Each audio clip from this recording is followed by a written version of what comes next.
Bom, vou resumir muito. Olá pessoal, boa tarde. Eu sou um nutricionista clínico chamado Eduardo Coraça. Até aí normal, né? A gente tem muitos nutricionistas. A única diferença realmente é que eu vivo há 13 anos de comida crua, né? Primariamente de frutas e vegetais. Resumindo, eu fui uma criança muito doente.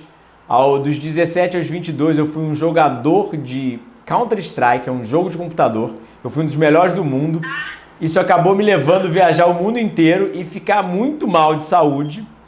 E aí cada vez mais o acúmulo dos problemas de saúde me levou a buscar a solução para os meus problemas.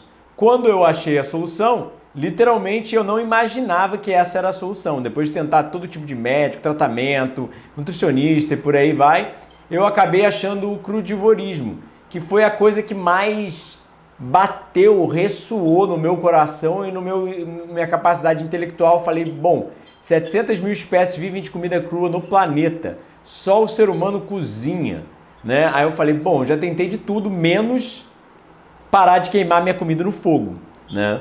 Que as pessoas geralmente acham que é comida cozida, mas no final das contas quando você aplica 200 graus Celsius a um alimento por 1 hora, não é cozido, é queimado. A terminologia é errada, é que nem picanha, maminha, alcatra, lombo, ovo. Não, é pedaço de bicho morto, menstruação de galinha, não fertilizada, vômito de abelha, secreções mamárias de um ruminante, apodrecida, né? Tipo, a gente deveria utilizar a terminologia correta.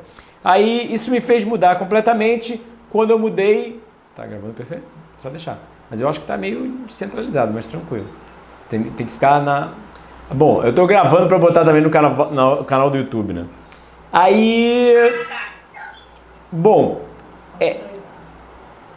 isso acabou me levando a tentar praticar um estilo de vida crudívoro.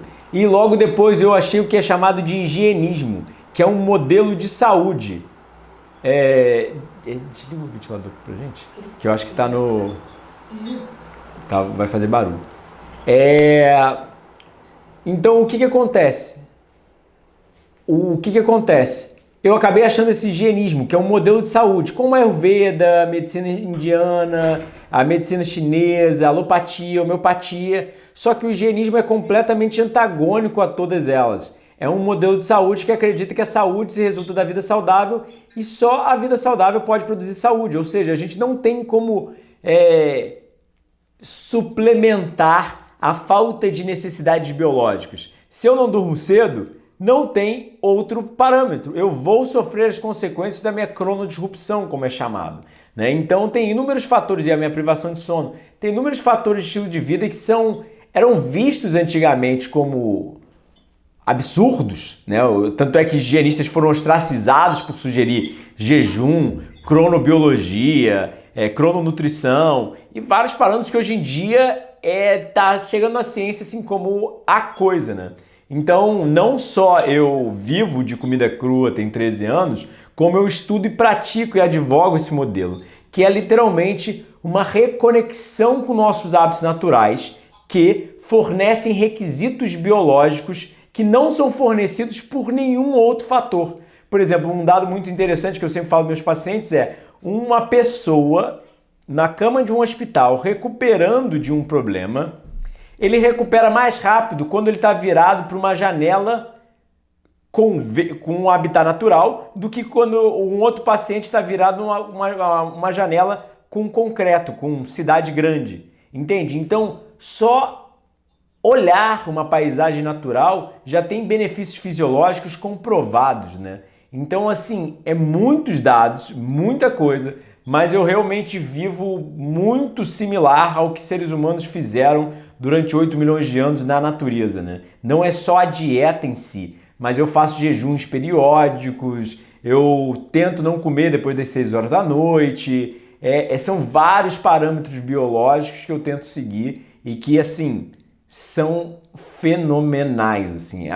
Se alguém vivenciasse isso, realmente muda você psicologicamente, fisicamente, tudo muda drasticamente. Então, manda ver. Esse sou eu. Aí eu tenho 7 livros publicados, eu tenho um canal do YouTube, já estamos chegando a 110 mil inscritos. Eu tenho cursos online, eu fiz um TED há 2 anos atrás, um TED Talk chamado A Dieta do Éden. Tem bastante material, assim, acabei criando muita coisa, envolvendo até cupcake de fruta e castanha, qualquer coisa que você possa imaginar para ajudar as pessoas a entenderem, fazer essa transição, eu faço.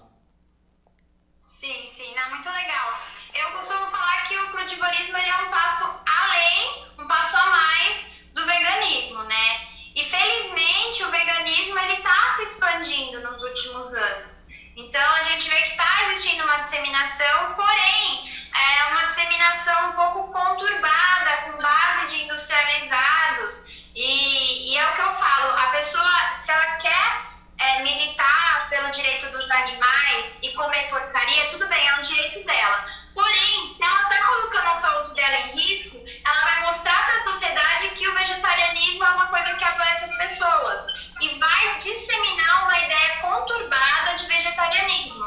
Então, eu acredito que um primeiro passo para uma pessoa que, por exemplo, quer reduzir carne, que quer tirar carne, que quer se tornar vegana, é cuidar da alimentação, não é simplesmente pensar nos animais. Pensar nos animais é uma atitude muito nobre, mas ela por si só não vai fazer diferença se você não cuidar do próprio corpo. E aí, falando então dessa questão dos alimentos aquecidos, eu queria que você falasse um pouquinho mais sobre as aminas heterocíclicas, sobre esse problema que a gente tem com o aquecimento excessivo de alimentos, e não só dos alimentos de origem animal, que são ainda piores, mas até mesmo um pãozinho, né, torrado, que fica aquela crostinha pretinha que a galera adora. Conta um pouquinho mais pro pessoal, qual que é o efeito disso no nosso corpo? Vou ligar as luzes aqui só para ficar mais visível. Acho que melhorou agora, não?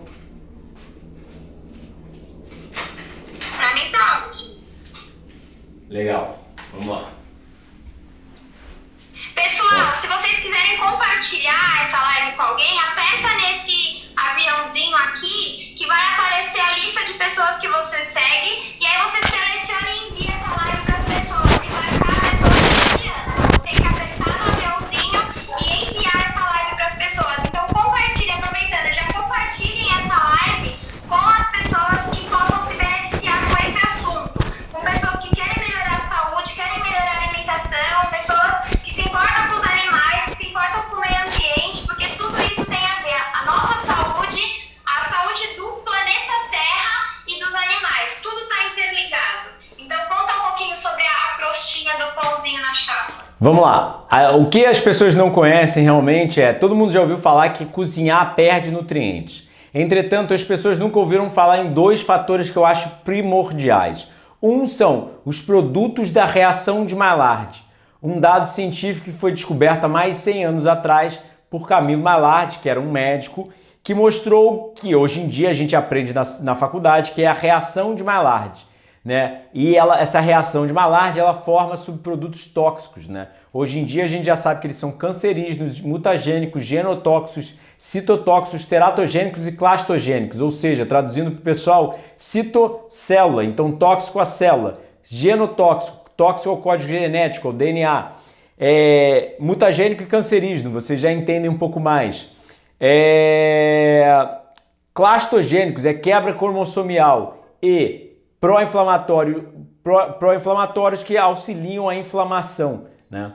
Então o que acontece? É que nem fumar. Você não morre da noite por dia por fumar um cigarro, 2 cigarros, 10 cigarros, 20 cigarros. Entretanto, quanto mais exposição à toxicidade, maior. E maior a perda de nutrientes, menos o corpo tem os substratos, que são as vitaminas, minerais, para conduzir processos metabólicos, processos de reparo, entre muitos outros processos dentro do organismo. Tudo depende de vitaminas, minerais, fitonutrientes, antioxidantes, para manter o corpo íntegro, né? Então, isso que acontece com o cozimento. A gente perde muito dos nutrientes, a gente não perde as calorias, né? Ou seja, tem uma alta ingestão calórica, mas a gente perde muito dos nutrientes. Eles são, como a gente chama a nível científico, lábeis, ou seja, são sensíveis, né? Então, qualquer coisa, né, como a gente chama, termolábeis, oxigenolábeis e fotolábeis, né, são sensíveis ao calor, oxigênio e luz. Então, eles são facilmente danificados, né? Isso já é o primeiro parâmetro a se entender, né? A gente não pode brincar muito com o alimento. Até mesmo o corte de uma banana, você vê ela ficando preta e a gente tende a jogar limão ali, porque o limão é um antioxidante e vai neutralizar um pouco da perda da oxidação e, obviamente, deixar ela mais a cor natural. Mas Bom, aí a gente tem não só a perda de nutrientes, como a formação dessas toxinas. A gente tem 420, mais ou menos em média, subprodutos da reação de Maillard. O mais conhecido é o ZADEs, os subprodutos da glicação avançada, que hoje em dia a gente já tem correlação dos ZADEs com todo tipo de doença crônico-degenerativa. São proateroscleróticos, diabetogênicos, oncogênicos, aumento do estresse oxidativo, inflamação, são correlacionados a doenças neurocognitivas, doenças autoimunes, entre inúmeros outros fatores. Mas simplificando para vocês, os AIDS são um dos 420 problemas que existem dentro dessas toxinas, ou seja, é só um dos mais estudados, mas entretanto a gente tem os aléus, que são a mesma coisa, só que ao invés da glicação, ou seja, ao invés de ser uma junção de carboidratos com proteína, é uma peroxidação lipídica, ou seja, é um dano aos lipídios. A gente tem as acroleínas, acrilamidas, hidrocarbonetos policíclicos aromáticos e aminas heterocíclicas, como você falou, que são duas formadas na proteína animal, né? Até onde eu sei, não são formadas em proteína, em alimentos de origem vegetal. Entretanto, as pessoas geralmente esquecem que a acroleína, acrilamidas, benzopireno, os aléus, a gente tem, bom, eu teria que pensar aqui, mas a gente tem muitos mais. E todas elas têm correlação com neurotoxicidade, imunotoxicidade, carcinogenicidade, entre inúmeros outros fatores. Isso é comprovado não só em animais, muitos são comprovados às vezes em animais de laboratório, mas outras são comprovadas em seres humanos também, né? Como os AIDS são encontrados em tecidos cancerígenos e atrofia cerebral, entre inúmeros outros problemas. Então aí a gente entra em outra questão que nenhuma pessoa nunca ouviu falar realmente, praticamente, e nunca refletiu sobre o assunto até ouvir sobre o higienismo, o frugivorismo, etc., que seria comer alimentos não adaptados à nossa espécie. O que seria comer alimentos não adaptados à nossa espécie? Nós sabemos que cada tipo de organismo vivo na natureza evoluiu com uma dieta específica. Ou seja, o animal desenvolveu por milhões de anos comendo um tipo de alimento ou um tipo de planta, né? Por exemplo, animais carnívoros, como eles desenvolveram ao longo de milhões de anos comendo carne, eles biosintetizam vitamina C, já que a carne não tem vitamina C. Eles conseguem desintoxicar a vitamina A. Eles conseguem ter uricase, a enzima para metabolizar o ácido úrico. E a gente pode ir falando sobre inúmeras questões de anatomia, fisiologia e bioquímica, como eles não sofrem de aterosclerose, mesmo se submetidos a dietas hiperlipídicas, eles não sofrem de doenças gastrointestinais, como diverticulite, câncer de cólon, hemorroidas e por aí vai, quando submetidas a dietas pobres em fibras, porque eles são adaptados a nível evolutivo para a dieta que eles levaram durante milhões de anos. Então, quando você introduz em seres humanos algo que não é biológico, não é adaptado àquela espécie, você tem inúmeros problemas, porque, por exemplo, a gente tem um dado bem interessante, bem famoso, é a rafnose esteactose. Eu sempre falo o nome desses carboidratos, desses oligosacarídeos errados, mas é mais ou menos isso. São os dois oligosacarídeos contidos nos feijões, nas leguminosas. Por isso a gente associa leguminosas com gases. A gente não tem eu acho que o nome da enzima é alfa-gal, é uma enzima específica para a digestão desses dois carboidratos. Então, como a gente não tem, a gente, por mais que hidrate eles, tire a casca do grão de bico e faça isso, faça aquilo, outro, todo mundo relata um pouco de gás após comer leguminosas. Então a gente tem que refletir que a gente pode comer de tudo quando a gente queima o alimento. Quando a gente vai comer o alimento cru, direto da planta, a gente começa a ver a nossa adaptação biológica, os alimentos adaptados à nossa espécie. A gente começa a ver o que realmente a gente consegue sentir o gosto, consegue comer com prazer e consegue digerir, absorver e assimilar devidamente os nutrientes. Porque comer, quando a gente queima o alimento e joga sal, a gente começa a comer carne, queijo, leite, ovos, arroz, feijão, bife, batata frita. Tudo que a gente faz de absurdo com os nossos alimentos se torna invisível. Só que... É o que eu falo, se pegar uma folha de papel, fritar e colocar sal e ketchup vai ficar uma delícia. Então, qualquer coisa fica gostosa quando a gente faz todas essas preparações. Exatamente. Bom, esses seriam os problemas do cozimento, os principais, né? Sim. Tirando até mesmo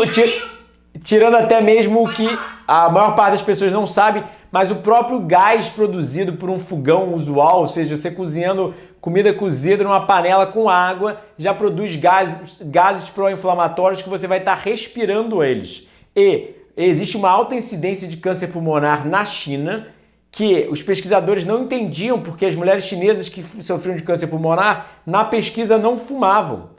Aí eles foram analisar e perceberam que, devido a elas fritarem óleos nas panelas wok, elas acabavam cheirando aquela fritura o dia inteiro e desenvolvendo câncer pulmonar. Para você ver como é oncogênico e pró-inflamatório os gases, os simples gases do cozimento em si. Mas manda ver. Sim. E aí você comentou também em relação à digestão, que a gente não tem da alfa-galactose, que é o principal carboidrato, né, que a gente tem no feijão, grão de bico, ervilha, lentilha. E aí eu queria te perguntar qual que é a sua opinião, que eu realmente não sei, sobre os germinados. E a diferença dos germinados para uma leguminosa cozida. Bom, vamos lá. Minha opinião sobre germinados eu não acho que seria natural consumir nada que exige um pré-processamento. Porque um pássaro ele tem um bico pontiagudo, para coletar minúsculos grãos ele tem um papo para germinar. Então, se o alimento já está seco, como existe um bom artigo, na verdade, de um rival nosso, que seria o Loren Cordain, que seria o líder da dieta paleolítica, na verdade, quem criou o conceito da dieta paleolítica moderna, né? E é um artigo bem interessante que ele bota um conceito que, na verdade, o grão, a leguminosa, o que acontece com ela? Ela forma toxinas em prol de inibir o animal de consumi-la.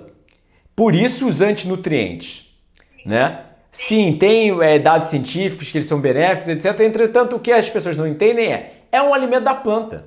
Todos os alimentos das plantas têm fitoquímicos, vitaminas, minerais, antioxidantes. É uma ampla gama de nutrientes. Então, por mais que seja um feijão, como a gente tem visto, uma dieta vegana ou uma dieta plant-based com mínimo de proteína animal é muito mais saudável do que a dieta usual, né? A gente tem dados científicos sobre isso. Então, sempre que for uma planta, vai ter inúmeros benefícios. Entretanto, que eu sempre brinco, pimenta ou banana? Banana não conduz nenhuma reação fisiológica patológica, né? Porque você come a banana, você está de boa. Você come uma pimenta, você começa a suar, você começa a secretar muco, você começa um batimento cardíaco mais acelerado, a pressão arterial sobe, existem indícios de inflamação, como hiperemia, etc. Então você vê que, é um alimento natural, cru, que você pode comer a pimenta, mas ainda assim existe um indício de toxicidade que é evidente pelo corpo, né? Então, é aí que eu entro. Os germinados são, obviamente, muito melhores do que um alimento cozido, que o mesmo alimento cozido. Entretanto, será que é natural da nossa espécie? Porque eu, particularmente, nunca consegui comer germinados sem sal, sem tempero e como uma monorrefeição direto da planta. Porque a gente tem que levar em consideração que todo animal na natureza come um alimento por vez até estar saciado. Só o ser humano é o único que mistura, cozinha e tempera. Faz um mix ali de tudo toda hora, né? Exato. De 3 em 3 horas. Exatamente. Então, o que a gente tem que levar em consideração? É melhor? É. É o ideal? Eu acho que não. Entretanto, eu não vejo problema de comer leguminosas frescas direto da planta. Por exemplo, eu já colhi grão de bico aqui e comi ele jovem, verde, sem precisar germinar. Eu pego várias vezes ervilha, eu tô com ervilha na geladeira. Ervilha torta, eu debulho ela e como.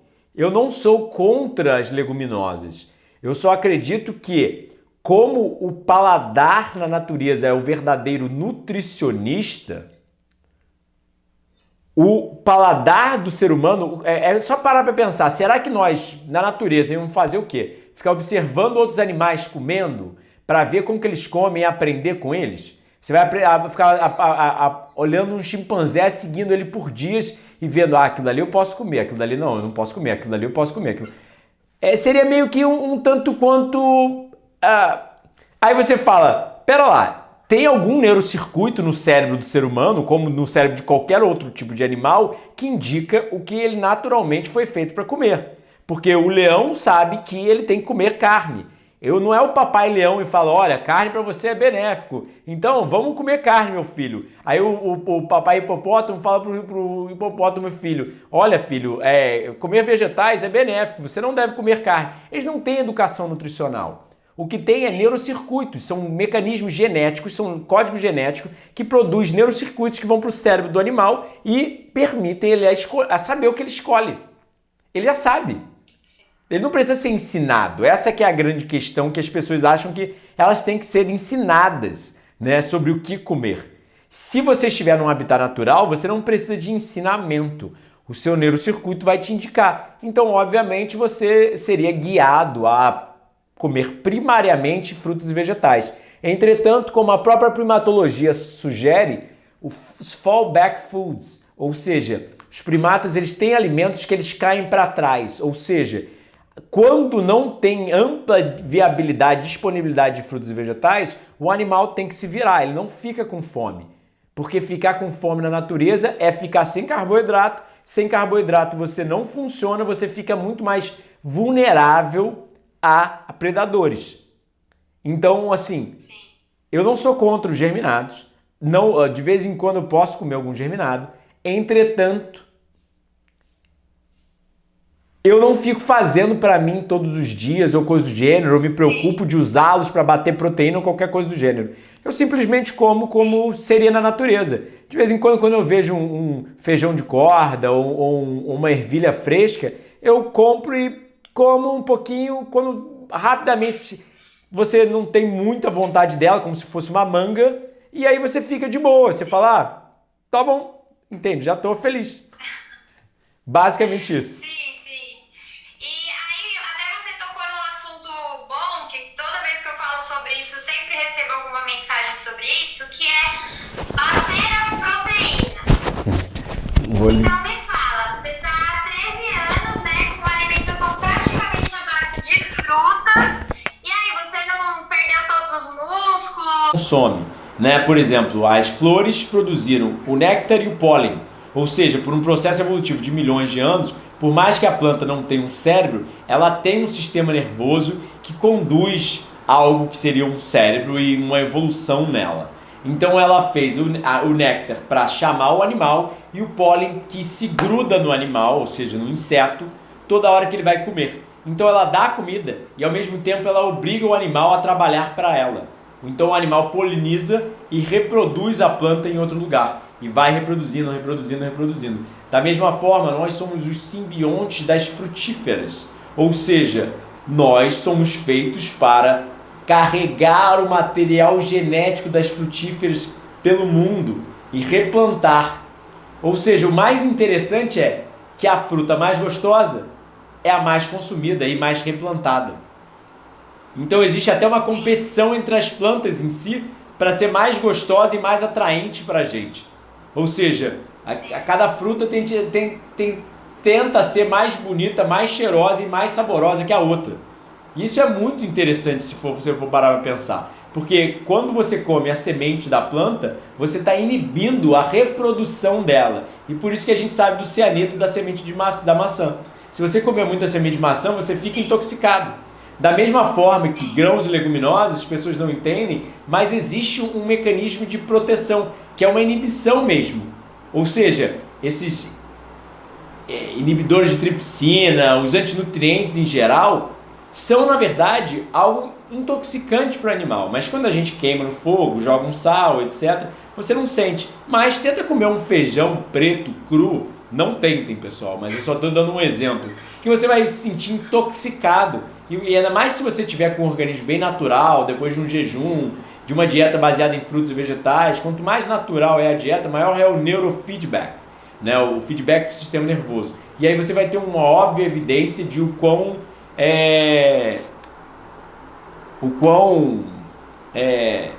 bizarro é comer alimentos não adaptados à nossa espécie, né?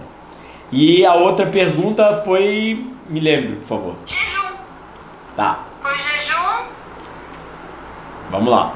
Bom, o que acontece? A gente tem que... eu posso citar muitos dados clínicos. A gente está no meio de uma live, não tem como mostrar slides com, 1000 detalhes e falar sobre mecanismos de autofagia e reciclagem a nível celular, consumindo organelas velhas e matando, fazendo apoptose de células senescentes. Eu acho que o pessoal vai ficar um pouco perdido se a gente entrar na terminologia mais científica. Vão ficar assustados. Mas eu acho que é interessante falar assim, um pouco sobre o jejum intermitente, como que as pessoas poderiam aplicar isso na vida delas, o jejum, e também um pouco sobre a sua experiência do jejum de água também. Por que esse jejum de água? Bom, vamos lá. Então, aí onde que eu gosto, por isso que eu estou entrando bem na lógica, pessoal. Porque realmente, para ver dados científicos, lá no canal do YouTube, vocês conseguem ver várias palestras, eu mostrando slide por slide, sabe? Aí, da onde veio essa compreensão, etc. As evidências clínicas, tá? As evidências laboratoriais. E aí a gente segue para a lógica por trás. Não existe alimento 100% toda hora na natureza, o tempo inteiro, sempre que a gente quer. Sabe, essa ideia de tipo, acordei, peguei uma banana na geladeira, peguei uma coisa na geladeira e comecei a comer. Tipo, não existe geladeira, não existe prateleira, não existe despensa. Quando você fosse acordar, você ia ter que nadar, lutar contra predadores, escalar árvores, andar por quilômetros, até achar uma fonte de alimentos. Não é assim. Existe uma competição por alimentos. Uma árvore de manga apareceu dando manga, tem 2, 3 tribos de primatas buscando aquela árvore ali, tentando lutar pelaquela fonte. E não, acabou a estação, até entrar a primavera, vai faltar comida. Entende? Isso é uma coisa normal. E por isso a natureza desenvolveu um mecanismo tão eficiente de armazenamento de calorias. E existem outros mecanismos de armazenamento de nutrientes. Como a gente sabe, B12, por exemplo, pode ter no organismo humano por até 10 anos. Entende? Tipo assim, um nutriente sendo armazenado por até 10 anos. Tipo assim, as pessoas realmente não entendem que nutrição é uma coisa muito mais a longo prazo, né?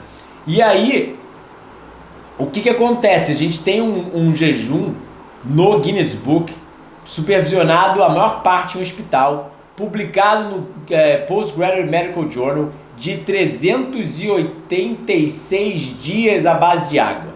Ou seja, um jejum de mais de 1 ano de duração, e um obeso mórbido que jejuou mais de 1 ano à base de água. Tipo assim, até eu quando ouço, tipo, sabe, você fica assim, Então, assim, eu sei que a maior parte das pessoas nunca imaginou, mas isso é publicado em jornal médico científico, ou seja, é uma evidência consistente, tá? Aí a gente passa para a lógica, ou seja, não tem comida o tempo inteiro, então vai faltar. Então a natureza desenvolveu a gordura corporal. A gordura corporal, para você ter noção, taxa metabólica basal é 1.300 calorias em média. Você tem, mas a maior parte das pessoas em casa não. 1.300 calorias em média, mais ou menos. Ou seja, Uma pessoa, para gastar 1 quilo de gordura, vai levar aí uns 5 dias de jejum. As pessoas não têm noção que o organismo humano é extremamente eficiente. Se você quer emagrecer com dieta da moda de perca 5 quilos em uma semana, sabe, de revista, de blogueira, etc., é mentira. Você não está perdendo gordura, você está perdendo glicogênio e água. E vai voltar assim que você comer, voltar a resumir a alimentação em carboidrato, entende? Então, assim, o jejum é realmente a coisa mais eficiente. E indo um pouquinho para a ciência, eu gosto de citar sempre um artigo do Longo, que é um dos principais pesquisadores de jejum na atualidade, Fasting induces multiple system regeneration.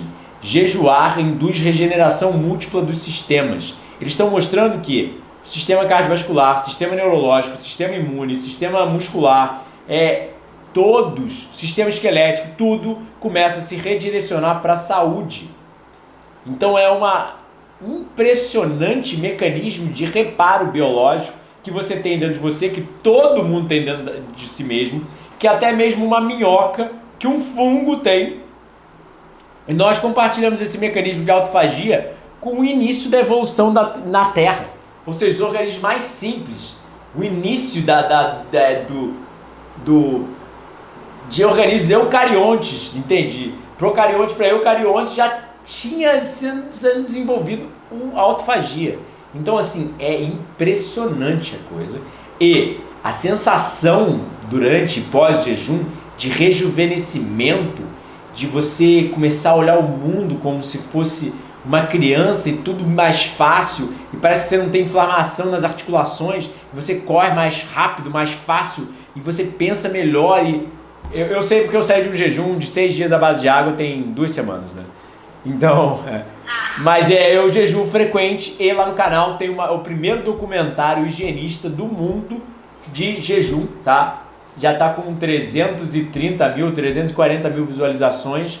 É o primeiro documentário brasileiro e o primeiro documentário mundial sobre jejum científico à base higienista, né?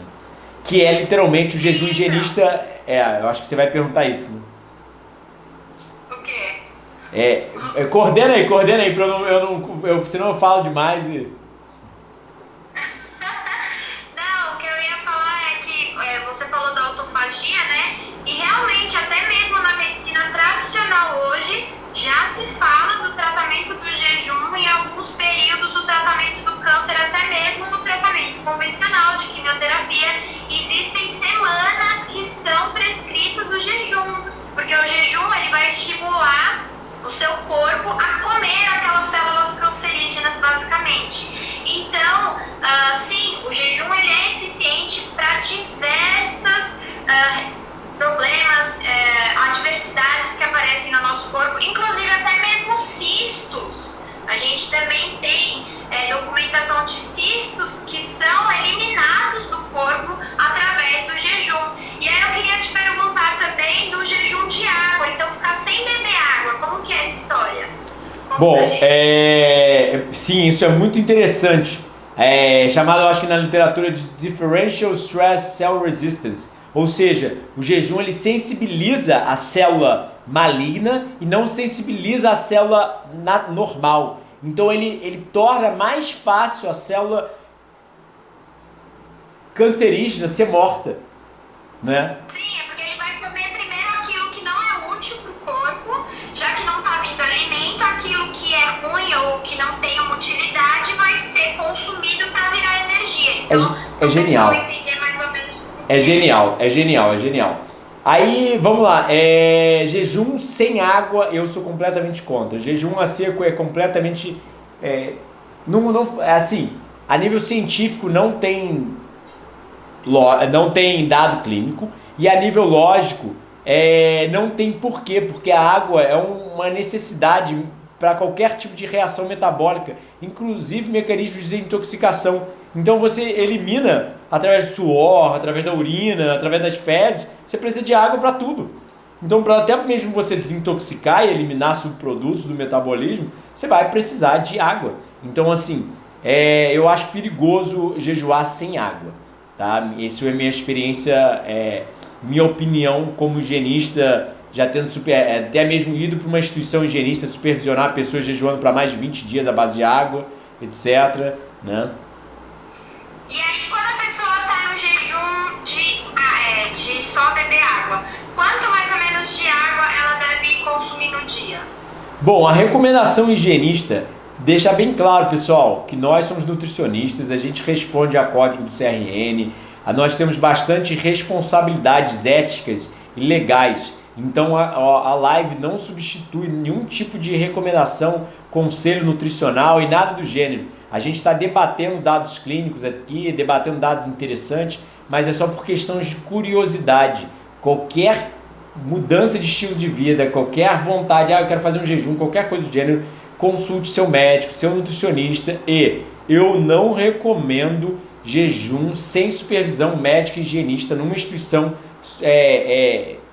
capacitada para isso, tá? E aí as instituições higienistas na atualidade recomendam em média um mínimo de 1,5 litro de água ao dia, que isso ou a gente pode traduzir entre parâmetros de urologia, que seria urinar de 8 a 12 vezes ao dia, que mostra um bom parâmetro de hidratação.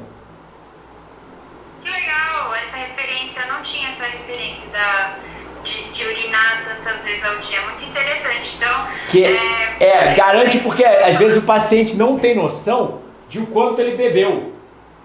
Então